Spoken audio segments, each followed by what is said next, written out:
Orang kafir pun akan mendengar kalau mereka buka YouTube Islam, sehingga nggak ada alasan pada saat ini orang tidak tahu akan Islam, itu nggak ada alasan. Makanya ini salah satu hikmahnya juga. Kenapa tidak ada nabi lagi setelah Nabi Muhammad SAW? Memang itu merupakan kehendak Allah.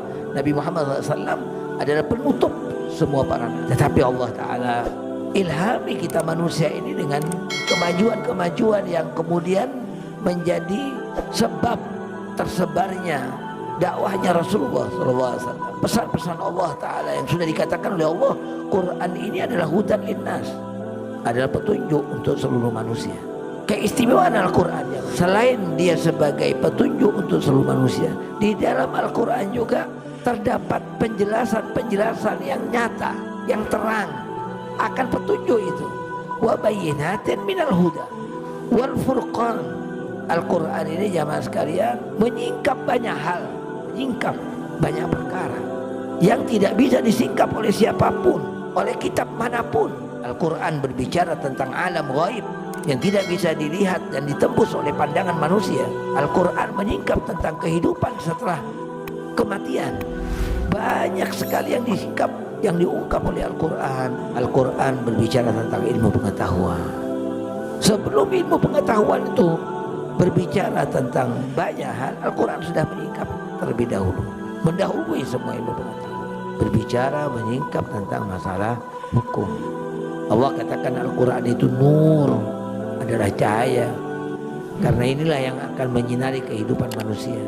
Iqra'il Quran, kata Ibnu Mas'ud, bacalah Al-Quran ini qabla an yurfa, sebelum Al-Quran itu diangkat oleh Allah Ta'ala. Kapan itu jemaah?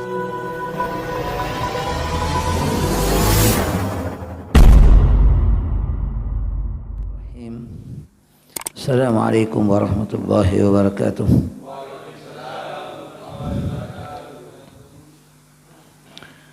Alhamdulillahi rabbil alamin. Wa bihi nasta'in ala umuri dunya waddin.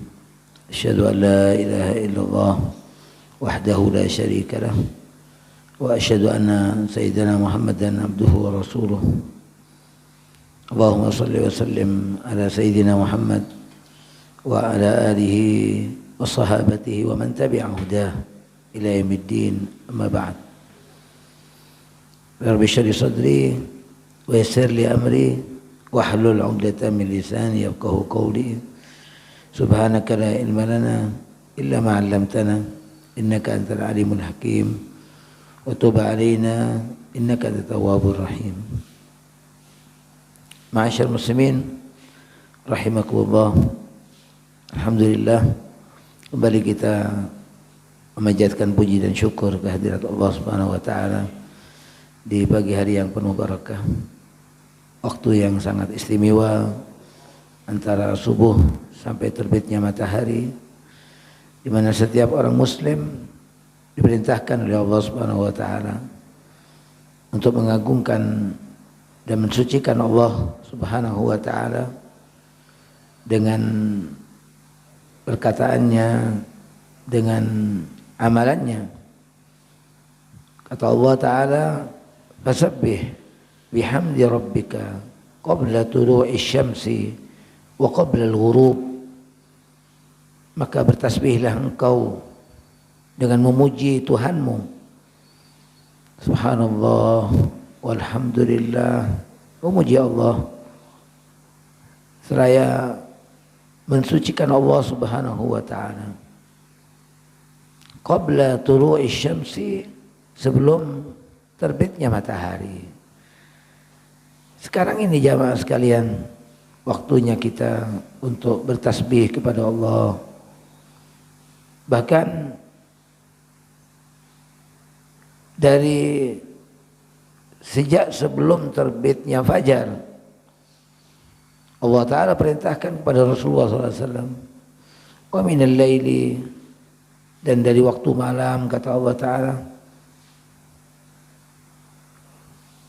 fasjud lahu wasabbihhu Kita disuruh bersujud kepada Allah, disuruh bertasbih kepada Allah Subhanahu wa taala. Qabla tulu'i syamsi wa qabla al-ghurub. Begitu juga jemaah sekalian, kita diperintahkan oleh Allah Subhanahu wa taala untuk mensucikan Allah, membesarkan Allah, memuji Allah taala sebelum terbenamnya matahari. Dari waktu asar sampai maghrib. Sayangnya jarang sekali kita menggunakan kesempatan yang Allah Ta'ala berikan ini, yang merupakan saat-saat terbukanya hati manusia, saat-saat Allah mencurahkan keberkahannya kepada kita semuanya. Akal kita, hati kita, ruh kita itu membutuhkan adanya imdad, adanya karunia-karunia Allah Ta'ala, imdadat Rabbaniyah, sehingga menjadi hidup hati kita, ruh kita dan akal kita menjadi hidup. Jamaah sekalian dirahmati Allah Subhanahu wa taala. Hidupnya akal kita adalah dengan berfikir akan kebesaran Allah. Hidupnya hati kita dengan berzikir kepada Allah Subhanahu wa taala, dengan merenungkan kebesaran Allah Subhanahu wa taala. Hidupnya lisan kita dengan menyebut asma-asma Allah Subhanahu wa taala yang agung. Hidupnya akal kita dengan kita isi dengan pengetahuan, dengan ilmu. Semuanya harus hidup jamaah sekalian. Orang mukmin itu memang di dalam dirinya ada hayawiyatul iman, ada dinamisasi keimanan yang terus menghidupkan dirinya. Oleh karenanya Allah Subhanahu wa taala berfirman, ya ayyuhalladzina amanu istajibu lillahi walirrasul. Wahai orang-orang yang mukmin, terus kalian menyambut panggilan Allah dan Rasulnya. Idza da'akum lima yuhyikum. Karena Allah Ta'ala, Rasulullah SAW itu mengajak kalian semuanya kepada apa yang menjadi kehidupan kalian. Kehidupan akal kalian, kehidupan hati kalian, kehidupan raga kalian di dunia dan utamanya kelak di akhirat. Ma'asyiral muslimin rahimakumullah. Kita pada bulan Ramadan ini, Ramadan salah satu keistimewaannya yang Allah Ta'ala berikan kepada kita umat Rasulullah SAW. Kalau kita berbicara puasa, puasa diwajibkan oleh Allah bukan hanya kepada kita umat Rasulullah, tetapi juga kepada umat-umat terdahulu. Sebagaimana yang telah difirmankan oleh Allah dalam surat Al-Baqarah 183. Tetapi yang Allah Ta'ala berikan khusus kepada kita sekalian adalah Ramadan ini jamaah sekalian. Ramadannya yang merupakan waktu yang singkat, tidak lama.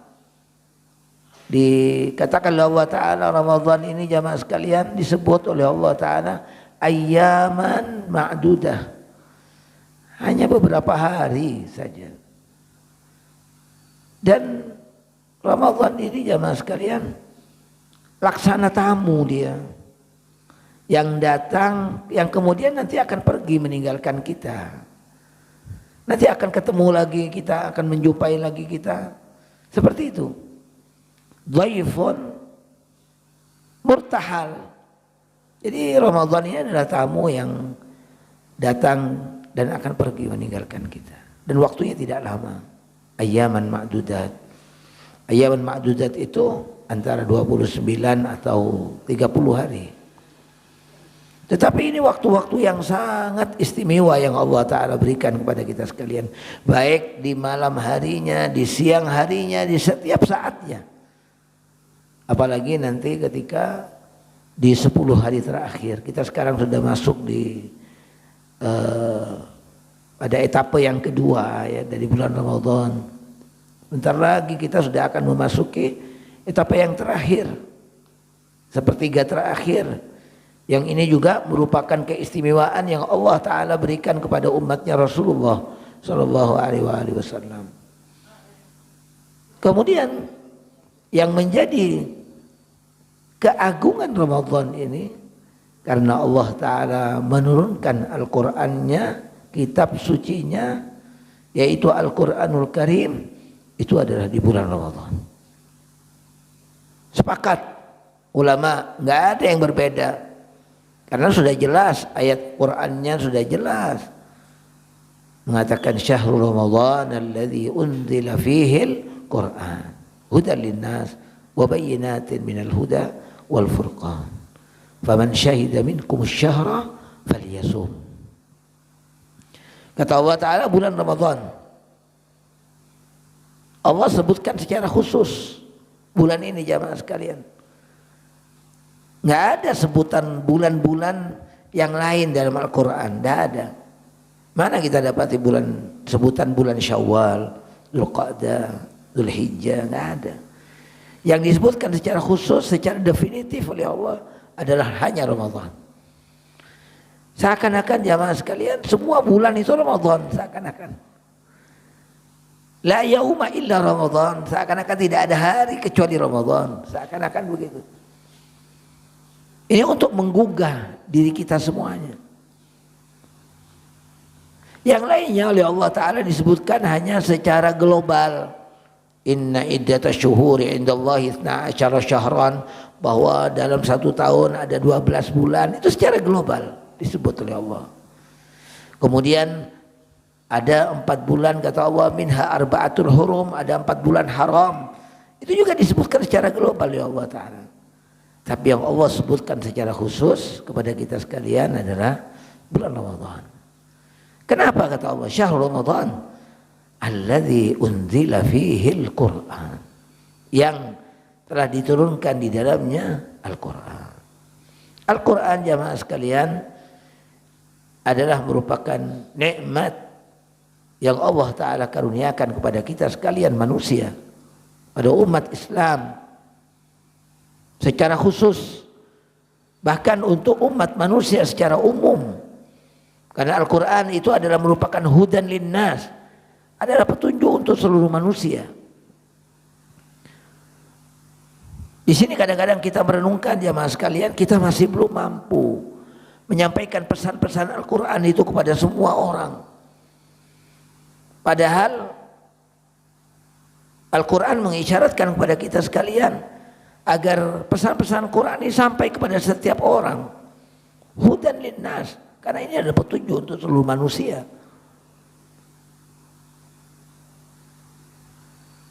Tetapi mudah-mudahan dengan perkembangan teknologi ya, di zaman sekarang ini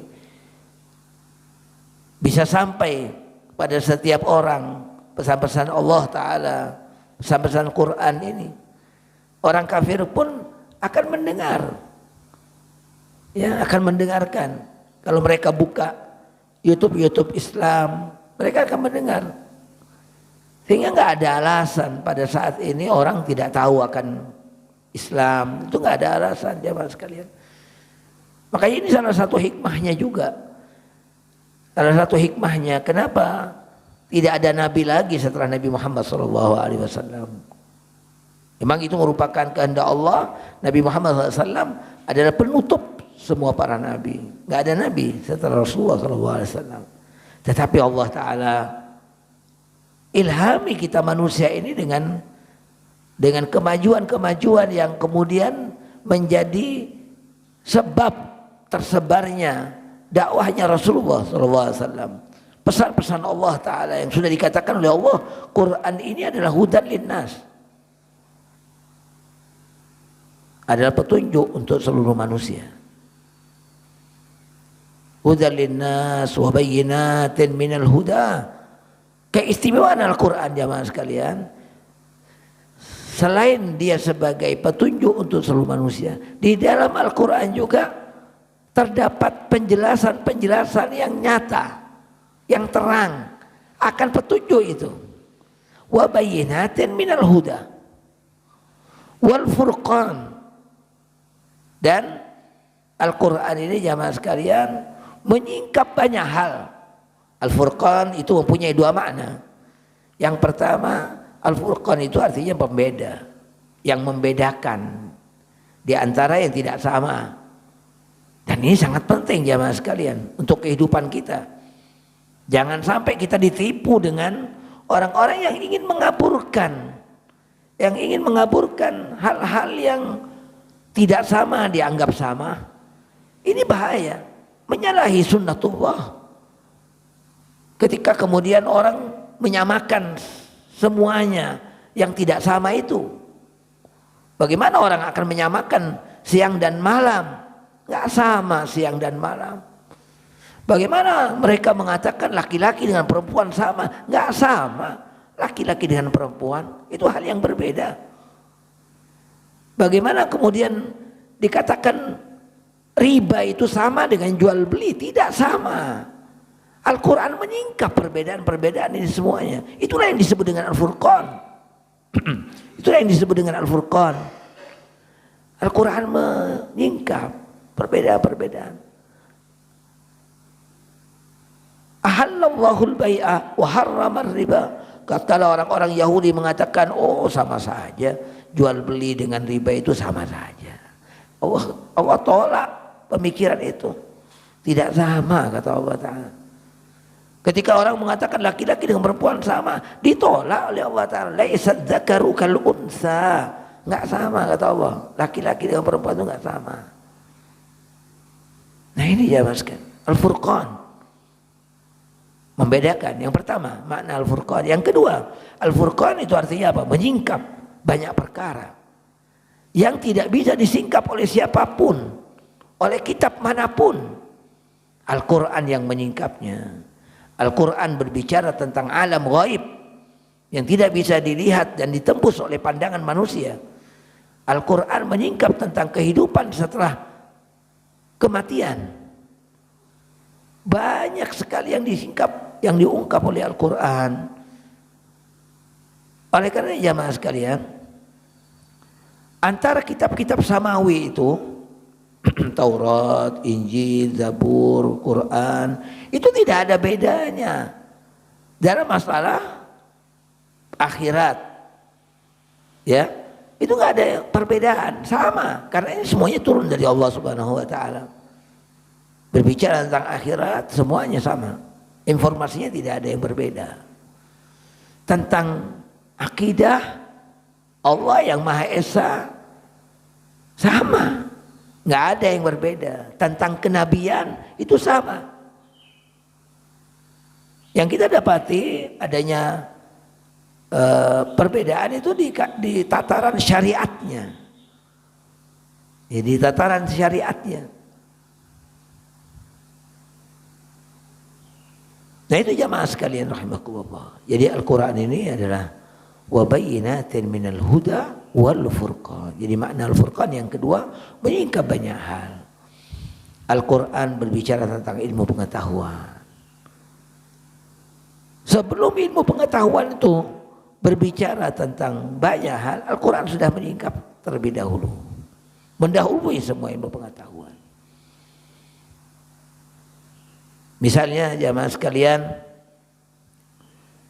di dalam Al-Quran Allah Ta'ala bercerita tentang azabnya orang di dalam api neraka.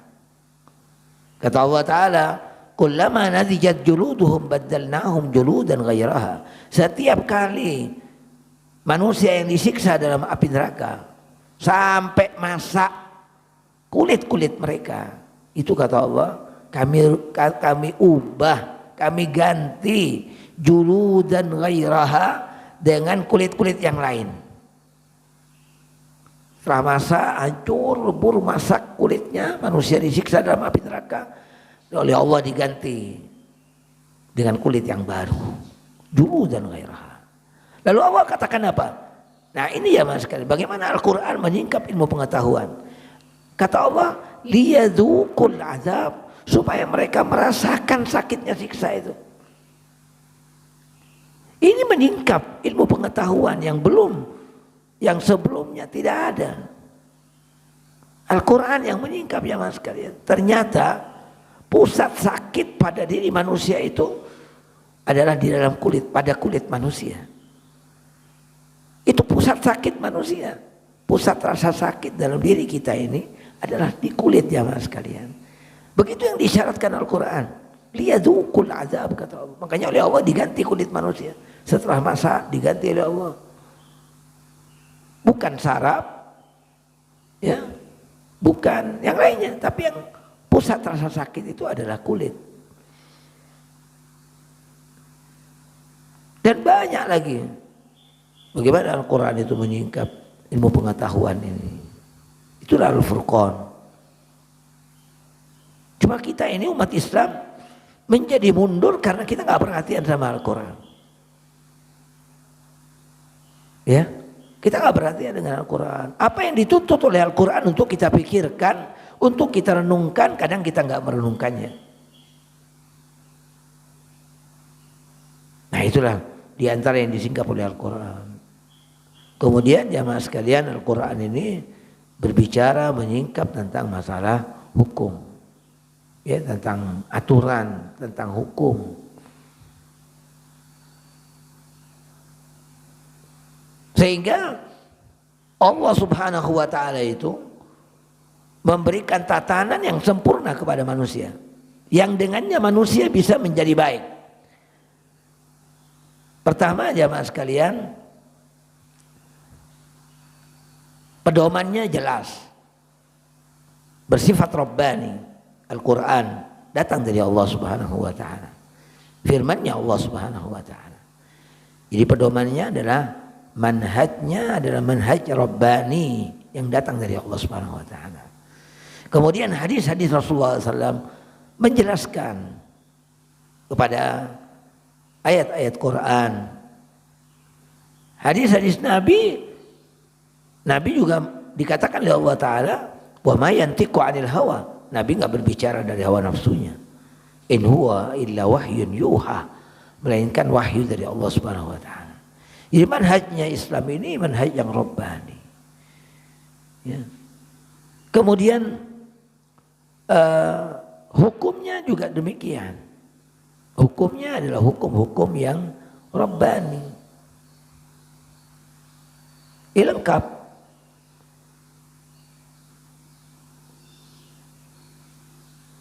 Datang dari Allah Subhanahu wa ta'ala hukum-hukumnya. Di manhajnya Rabbani, hukumnya Rabbani, ya, yang merupakan sumber dari hukum itu adalah dari Allah Subhanahu wa ta'ala, lengkap. Sehingga dengan demikian kita akan menjadi benar, menjadi baik manusia ini.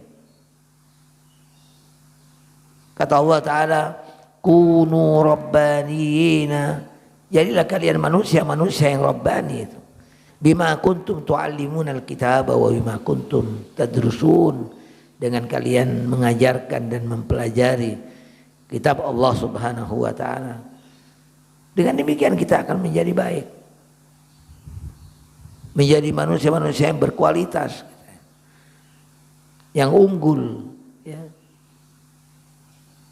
Nah jamaah sekalian rahmati Allah Subhanahu wa ta'ala, jadi Al-Quran ini yang menyambung kita dengan Allah Subhanahu wa ta'ala. Al-Quran itu dibawa oleh malaikat Jibril ke dalam hatinya Nabi Muhammad sallallahu alaihi wasallam bil haq, ya, dengan benar, kata Allah Ta'ala. Allah Ta'ala mengatakan dalam surat Al-Isra, wa bil haqqi anzalnahu wa bil haqqi nazal, kata Allah. Dengan benar kami turunkan Al-Quran itu. Malaikat Jibril ketika membawa Al-Quran kepada Rasulullah SAW, tidak ada siapapun yang bisa menghadang malaikat Jibril. Kekuatan apapun tidak ada. Setan, iblis, siapapun, nggak ada yang bisa menghadang malaikat Jibril ketika membawa wahyu dari Allah Subhanahu wa ta'ala kepada Rasulullah sallallahu alaihi wasallam. Kata Allah, bil haqqi wa bil haqqi anzalna, dengan benar kami turunkan Al-Quran itu. Wa bil haqqi nazal, dan Al-Quran itu datang turun membawa kebenaran. Untuk apa? Liyakuna lil alamina nadhira, untuk menjadi peringatan kepada seluruh alam. Ya. Menjadi petunjuk, menjadi penolong. Allah Ta'ala mengatakan dalam surat An-Nisa ayat 174, kata Allah, ya ayuhan nas, wahai manusia, kata Allah. Allah memanggil seluruh manusia, ya ayuhan nas, qad ja'akum burhanun min rabbikum, telah datang pada kalian burhan, bukti dari Tuhan kalian. Wa anzalna ilaikum nuran mubina, dan kami turunkan kepada kalian cahaya yang akan menyinari, cahaya yang nyata, nuran mubina. Allah katakan Al-Quran adalah burhan karena berisikan argumentasi. Allah katakan Al-Quran itu nur, adalah cahaya, karena inilah yang akan menyinari kehidupan manusia. Dan bagaimana kemudian Al-Quran itu turun kepada sebaik-baik makhluk Allah Subhanahu wa taala, yaitu Nabi Muhammad sallallahu alaihi wasallam. Inilah jamaah sekalian yang patut untuk diperhatikan oleh kita. Yang seharusnya kita bertanya, bagaimana Al-Quran itu turun? Apa saja, bagaimana tahapan-tahapan turunnya Al-Quran kepada Nabi Muhammad SAW? Apakah ia turun secara keseluruhan kepada hati Nabi Muhammad, atau beberapa fatrah, beberapa waktu turun, kemudian tidak ada, kemudian setelah itu turun kembali, ya, beransur-ansur. Nah, para ahli ilmu menjelaskan bahwasanya Al-Quran itu diturunkan oleh Allah Subhanahu wa taala kepada hati Nabi Muhammad sallallahu alaihi wasallam itu tidak langsung secara keseluruhan ke dalam hati Nabi Muhammad, tidak. Tapi dia datang dia turun secara beransur-ansur kepada Rasulullah SAW. Dalam surat Al-Furqan ayat 32 ada ucapan dari orang-orang kafir, ya, yang direkam oleh Allah Ta'ala dalam ayatnya. Kata Allah, wa qala alladhina kafaru, dan berkatalah orang-orang kafir itu, laula nuzzila alaihi al-Qur'anu jumlatan wahidah. Mereka mengatakan, coba seandainya Al-Quran itu turun kepada Rasulullah sekaligus. Memang itu, ya, wataknya orang kafir seperti itu. Kalau turun sekaligus mungkin nanti mereka minta coba tidak sekaligus. Kalau turunnya beransur-ansur sebagaimana yang Allah Ta'ala kehendaki, nah mereka minta coba Quran itu turun semuanya. Jadi Allah Ta'ala, jamaah sekalian, yang maha tahu bagaimana yang paling tepat turunnya Al-Quran itu kepada Nabi Muhammad SAW, yang itu akan menjadi pedoman bagi kehidupan umat manusia.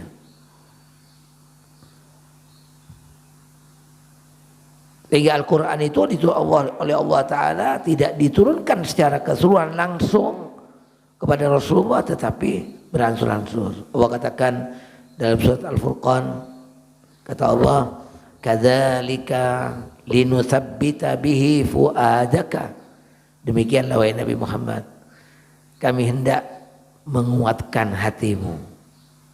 Fuadaka, kami akan mengokohkan hatimu wahai Nabi Muhammad. Warattalnahu tartila, dan kami turunkan, bacakan Al-Quran itu dengan tartil. Nah jamaah sekalian, kalau kita ingin mendapatkan pengaruh Al-Quran itu betul-betul kuat dalam hati kita, bacalah Al-Quran dengan tartil. Tapi kalau kita baca Al-Quran tidak tartil, jamaah sekalian, apa artinya tartil itu? Ditafsirkan oleh ada salah seorang istri Nabi SAW ketika ditanya tentang bagaimana bacaannya Nabi Muhammad SAW, dikatakan karena adanya bacaan Nabi itu mufassarah, jelas, harfan harfa, huruf demi hurufnya jelas Nabi Muhammad SAW. Itu salah satu makna tartil, agar orang membaca Al-Quran ini dia bisa melafadzkan, mengucapkan huruf per hurufnya itu dengan jelas, keluar dari tempatnya, dari makhrajnya, sesuai dengan karakter dari setiap huruf-hurufnya, sehingga menjadi jelas bacaan Quran itu.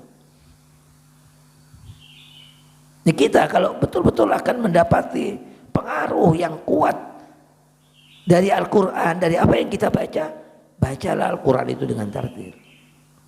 Karena Allah Ta'ala di sini mengatakan, kadzalika linusabbita bihi fuadaka warattalnahu tartila. Jadi itu salah satu maknanya jamaah sekalian. Selain ini menginformasikan akan turunnya Al-Quran pada Rasulullah secara beransur-ansur itu, tapi juga memberikan makna yang lain kepada kita sekalian, memberikan informasi yang sangat berharga bagi kita.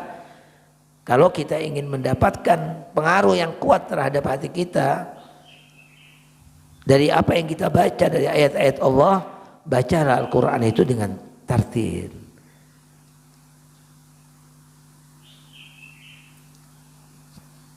Nah, itulah hikmah Allah Ta'ala yang sangat kuat, yang dengannya Allah Ta'ala menghendaki akan turunnya Al-Quran kepada Rasulullah SAW. Karena Allah Ta'ala memiliki hikmah yang sangat kuat. Dalam surat Al-Isra ayat 106, Allah Ta'ala mengatakan, wa Qur'anan faraqnahu, dan Al-Quran ini kata Allah kami turunkan secara beransur-ansur. Tujuannya apa kata Allah? Litaqra'ahu 'alan nasi 'ala muktsin, supaya engkau Nabi Muhammad dapat membacakan Al-Quran ini kepada manusia 'ala muktsin, secara perlahan-lahan, biar orang faham ketika turun Al-Quran berapa ayat, kemudian dibacakan oleh Nabi, orang faham betul. Nanti turun lagi, dibacakan lagi oleh Rasulullah SAW. Litaqra'u 'ala muslim wa nazzalnahu tanzila.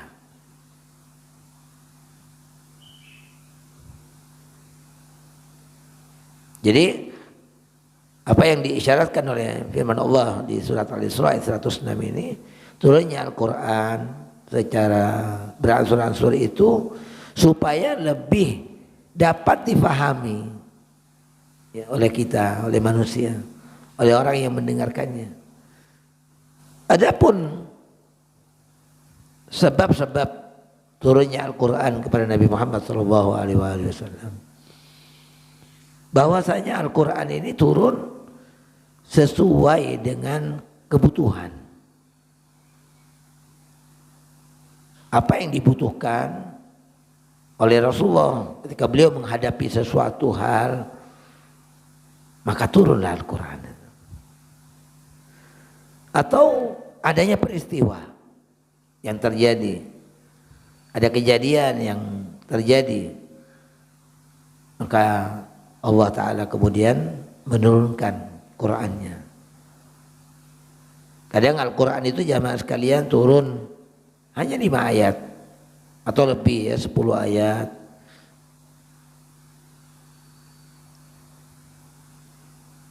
Atau kurang dari 10 ayat. Ya kurang dari 5 ayat. Seperti contohnya misalnya ketika terjadi sebuah peristiwa yang dikenal dalam sejarah dengan hadisul ifki, berita bohong, di mana dalam cerita itu disutradarai oleh seorang munafik yang bernama Abdullah bin Ubay bin Salul. Berita yang disebar kemudian yang sengaja untuk membunuh karakter Nabi, membunuh karakter Nabi Muhammad SAW. Ketika mereka nggak bisa secara langsung membunuh karakter Nabi, mereka menyerang keluarga Nabi Muhammad SAW. Dalam cerita itu kemudian mereka mengisukan, menyebarkan sebuah isu bahwa Sayyidah Aisyah istri Nabi itu berbuat serong dengan seorang sahabat yang bernama Sufyan bin Al-Mu'attal.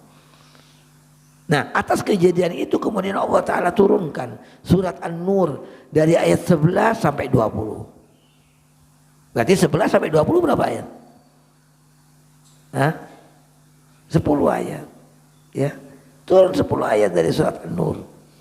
Dimulai dari firman Allah, innalladzina ja'u bil ifki, sesungguhnya orang-orang yang datang membawa berita bohong itu usbatun minkum. Sampai kemudian walaula fadlullahi alaikum wa rahmatuhu wa annallaha raufur rahim, sampai ayat ke-20-nya.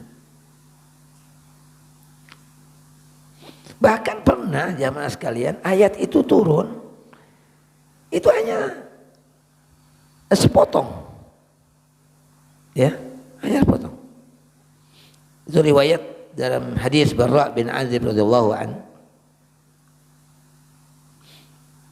Dia mengatakan, lamma nazala qauluhu ta'ala, ketika turun firman Allah Subhanahu wa ta'ala, la yastawil qa'iduna minal mu'minina, di dalam surat An-Nisa ayat 95 itu, di mana Allah menjelaskan tentang perbandingan orang yang berjihad dalam hidupnya dengan orang yang duduk-duduk. Kata Allah tidak sama. Al-qaiduna minal mu'minina wal mujahidun. Orang-orang yang kerjanya hanya duduk-duduk saja, gak mau berjuang, dengan para pejuang, itu gak sama. Faddalallahu al-mujahidina 'alal qaidin. Allah memberikan keutamaan terhadap mereka yang berjuang atas orang-orang yang duduk-duduk, yang gak berjuang.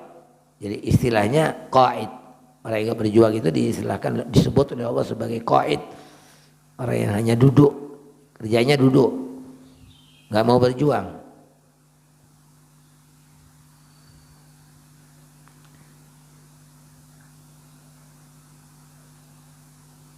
Kemudian Rasulullah SAW memanggil Zaid.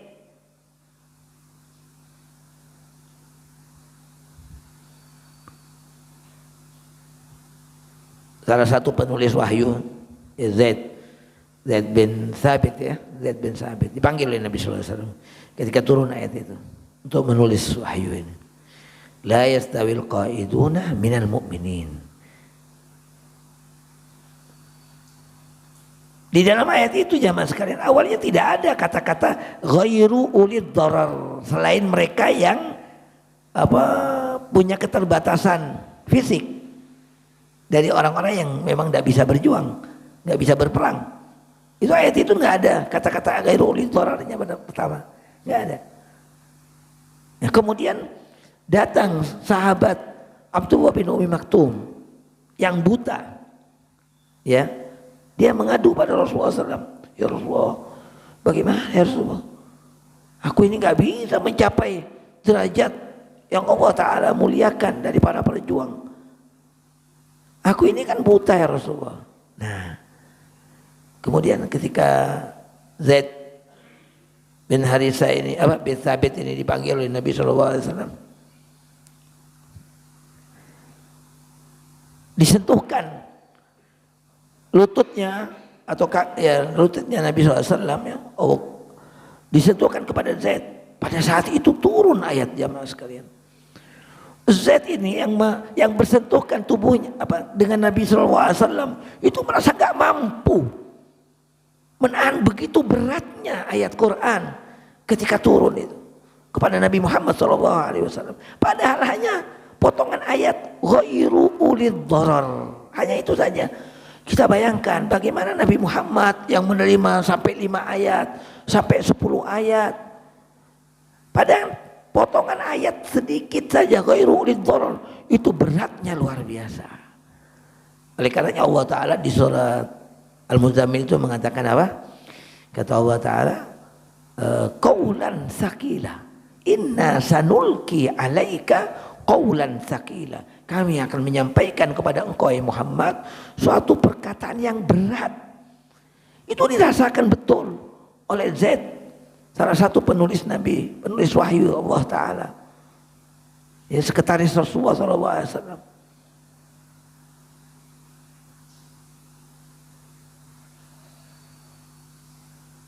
Fa'anzalallahu ghairu ulil darar.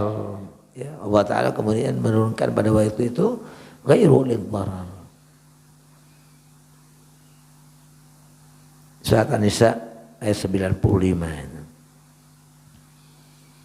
Nah, adapun tata caranya bagaimana wahyu itu turun kepada Nabi Muhammad SAW. Para ulama menyebutkan ada beberapa hal ya.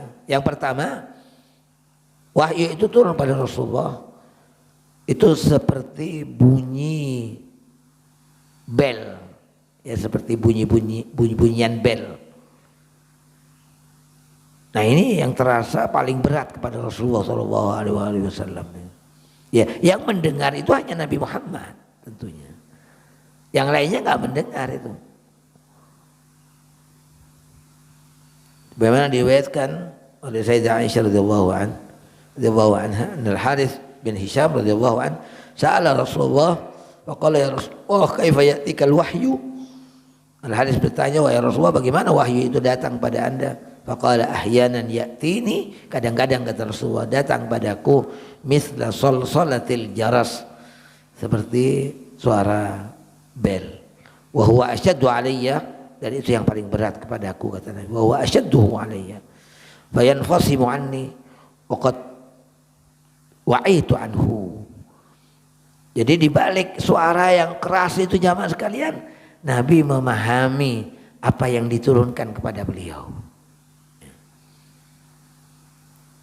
Qalat Aisyah mengatakan walaqad ra'aituhu, dan aku benar-benar melihat Nabi Muhammad yanzilu alaihi wahyu, turun kepadanya wahyu itu fil yaumi syadidil barat, di musim yang sangat dingin, tapi ketika Rasulullah menerima wahyu itu berkeringat beliau. Di musim yang sangat dingin kata Aisyah, pada waktu itu sangat dingin tapi Rasulullah itu berkeringat. Hening beliau itu layatafassadu araqan, mencucurkan keringat. Ini musim dingin ya mas sekalian. Ya.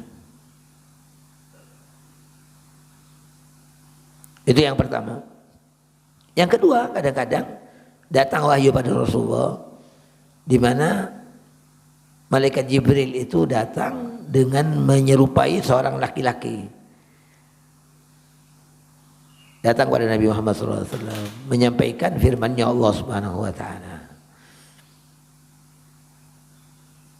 Jadi sesekali Nabi pernah ditanya juga tentang bagaimana tata cara, bagaimana caranya turunnya wahyu itu. Faqala, Rasulullah menjelaskan, wa ahyanan yatamatsalu lil malak rajulan. Kadang-kadang malaikat Jibril itu datang menyerupai seorang laki-laki. Fayukallimuni, di mana kemudian mengajak bicara aku, fa'aima ma yaqul, lalu aku memahami apa yang dia katakan. Jadi jamaah sekalian, ini firman Allah, Allah yang berfirman. Nabi Muhammad, malaikat Jibril itu adalah yang memindahkan, yang menyampaikan pada Nabi Muhammad SAW. Jadi sedikit pun tidak ada kata-katanya malaikat Jibril di situ, nggak ada.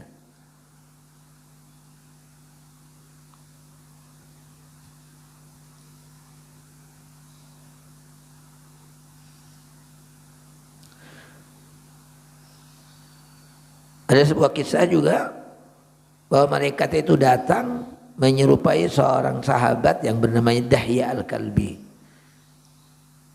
Seorang sahabat yang memang tampan ya wajahnya, Dahya Al-Kalbi ini. Wa fi surati Arabi, dan juga kadang-kadang dengan rupa yang lain. Wa ghairi dzalika minas sughar. Semuanya ada dasar-dasar hadisnya itu. Dan kadang-kadang yang ketiga, kadang-kadang wahyu itu datang bi tariqi kalamillah fil yaqظah. Nah, ini seperti halnya dalam peristiwa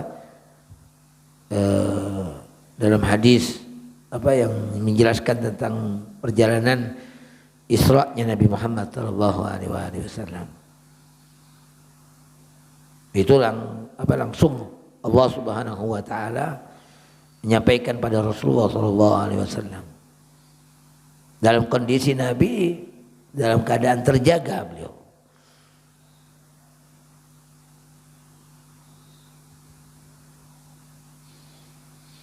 Nah, jamaah sekalian, yang paling penting tentunya yang harus kita yakini dan kita imani bahwa malaikat Jibril itu dia datang menurunkan lafaz-lafaz Quran yang penuh mukjizat dari awal surat Fatihah sampai akhir surat An-Nas. Dan lafaz-lafaz itu adalah yang dibawa oleh malaikat Jibril adalah firman-firman Allah Ta'ala. Tidak ada sedikit pun dari kata-kata Jibril yang masuk ke dalam ayat-ayat Allah Ta'ala. Dan juga tidak ada bercampur adukan dengan kalimatnya Nabi Muhammad, tidak. Ya.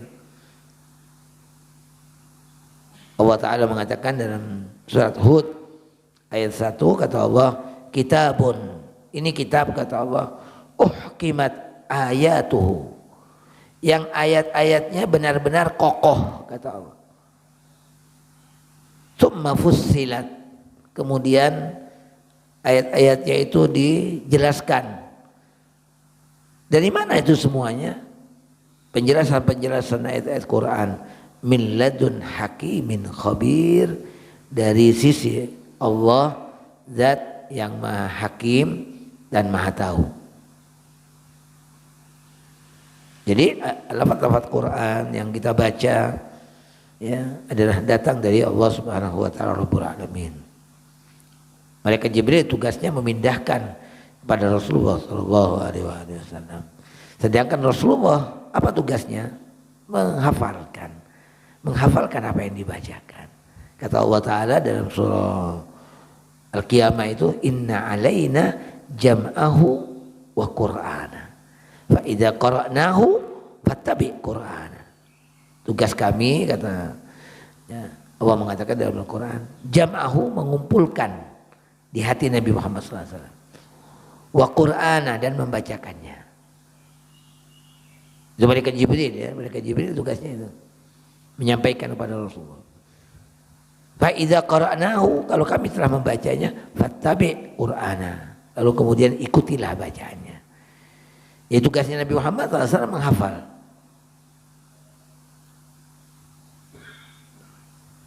Dan Allah menjamin tidak ada satupun yang akan jatuh dari firman Allah Ta'ala, apa yang disampaikan pada Rasulullah. Sanuqri'uka fala tansa, kata Allah. Kami akan membacakan kepadamu ya Nabi Muhammad, maka kamu tidak akan lupa. Kemudian tugas Nabi SAW berikutnya setelah membacanya, setelah mengikuti bacaan yang dibacakan kepadanya dan menghafalkannya, adalah menyampaikannya.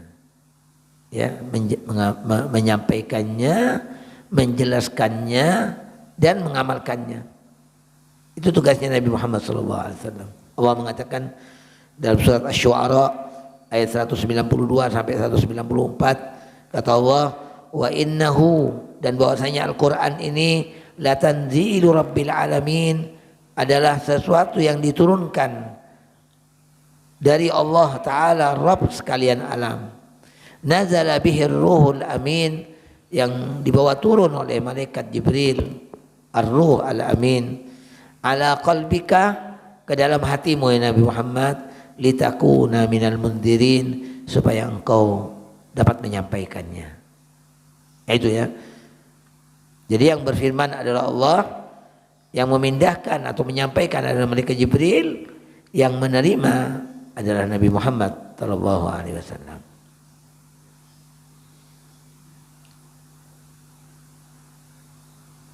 Dan itu letak kemaksuman Nabi Muhammad SAW yang terbesar. Tatkala beliau menerima wahyu, nggak ada sedikit pun yang salah, nggak ada. Dan yang kedua, tatkala beliau menyampaikan ulang wahyu itu, nggak ada sedikit pun yang kurang dari apa yang diwahyukan oleh Allah Ta'ala kepadanya. Dijaga oleh Allah Ta'ala, dia dijaga. Yang ketiga, ketika beliau mempraktikkan risalah itu, mempraktikkan wahyu itu, nggak ada yang kurang itu, sedikit pun nggak ada. Jadi istimewa jamaah sekalian. Ya. Rasulullah manusia yang memang dipilih oleh Allah Ta'ala untuk menerima risalahnya. Allah katakan Allahu a'lamu haitsu yaj'alu risalata. Allah membanggakan ini. Kata Allah, Allah Maha tahu. Aku tahu, kata Allah, di mana aku letakkan risalah itu. Kepada siapa aku turunkan risalah ini. Manusia yang diturunkan risalah itu yang pilihannya Allah Ta'ala. Ketika mendapatkan, ketika dibacakan, nggak ada sedikit pun yang lupa, nggak ada. Yang hilang, nggak ada. Lengkap jamaah sekalian. Nanuqri'uka fala tansa. Kemudian yang kedua, ketika menyampaikan ulang, banyak orang yang kadang-kadang menerimanya tepat, tapi ketika menyampaikan lagi ya nggak tepat. Banyak gitu kan. Tapi kalau Rasulullah tidak. Rasulullah bukan orang yang telmi, bukan. Apa yang disampaikan itu apa yang didapati dapat disampaikan dengan benar dari Rasulullah. Dan kemudian terus mendapatkan apa? Mendapatkan karena Rasulullah SAW bertadarus dengan malaikat Jibril, ya, bertadarus dengan malaikat Jibril. Pada bulan Ramadan malaikat Jibril datang pada Rasulullah. Malaikat Jibril menampakkan ayat-ayat Quran dan Rasulullah pun menampakkan apa yang dihafal kepada malaikat Jibril. Ini sistem yang sangat luar biasa. Bagaimana mudzakarahnya Nabi Muhammad SAW dengan malaikat Jibril.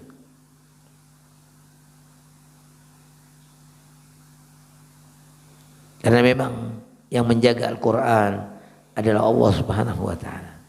Sebagaimana Allah firmankan, inna nahnu nazzalna dzikra wa inna lahu lahafizun. Kami yang menurunkan Al-Quran ini, Allah sebutkan Al-Quran itu sebagai zikir. Zikir artinya adalah kemuliaan. Dalam ayat yang lain Allah katakan wa innahu ladzikrun laka. Sungguhnya Al-Quran itu adalah kemuliaan bagi engkau wahai Nabi Muhammad. Wa liqaumika, dan bagi kaummu wahai Nabi Muhammad. Wa sawfa tus'alun, dan kalian semuanya, kita semuanya akan ditanya oleh Allah Ta'ala tentang Al-Quran.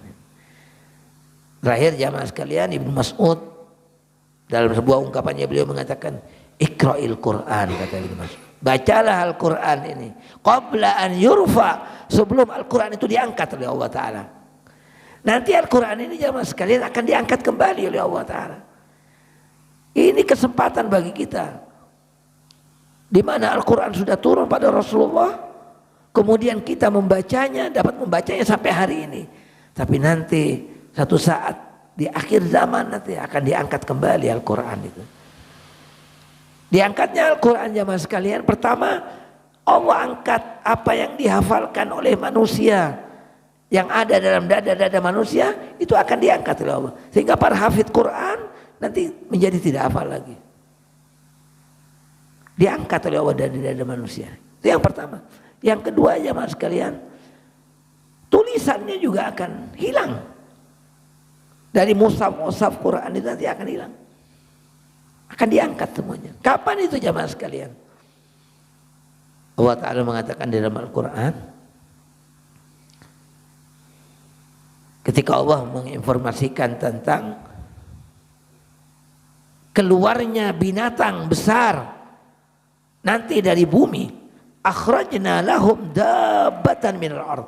Allah berjanji, tatkala Allah Ta'ala sangat murka kepada manusia ini, karena perlakuan manusia yang sudah sangat bejat, karena kemaksiatan yang sudah sangat merajalela, kemudian amar ma'ruf dan nahi mungkar sudah tidak dijalankan, Maka pada saat itu Allah akan mengeluarkan dabatan minal ardi, satu ekor binatang dari bumi. Yang binatang ini menginformasikan kepada manusia, tukallimuhum, berbicara kepada manusia pada waktu itu yang masih hidup. Bahwasanya manusia pada waktu itu, kata binatang ini, bi ayatina la yuqinu, dengan ayat-ayat Allah sudah nggak beriman. Nah saat itulah jamaah sekalian, hingga kata ulama pada zaman itu orang mukminnya tinggal yang sudah ada dan tidak ada lagi tambahan dari orang yang beriman, nggak ada lagi ada tambahan orang mukmin lagi, nggak ada. Orang mukminnya yang ada adalah yang tersisa saat itu. Dan itu pun kualitasnya sangat rendah. Mereka mungkin beriman tapi nggak yakin dengan ayat-ayat Allah Subhanahu wa taala. Ya, kualitasnya sangat rendah sekali. Nah, kalau sudah Al-Qur'an ini diangkat, ya, nggak ada orang yang akan beriman lagi, nggak ada sudah. Nah makanya kata Ibnu Mas'ud, iqra'il Qur'an qabla an yurfa. Bacalah Al-Qur'an sebelum diangkat. Demikian jamaah sekalian, mudah-mudahan kita bisa memakmurkan ya hati kita, lisan kita, rohani kita dengan ayat-ayatnya Allah Subhanahu wa taala. Sehingga dengan demikian Allah memberikan cahaya kepada kita sekalian. Amin ya rabbal alamin. Assalamualaikum warahmatullahi wabarakatuh.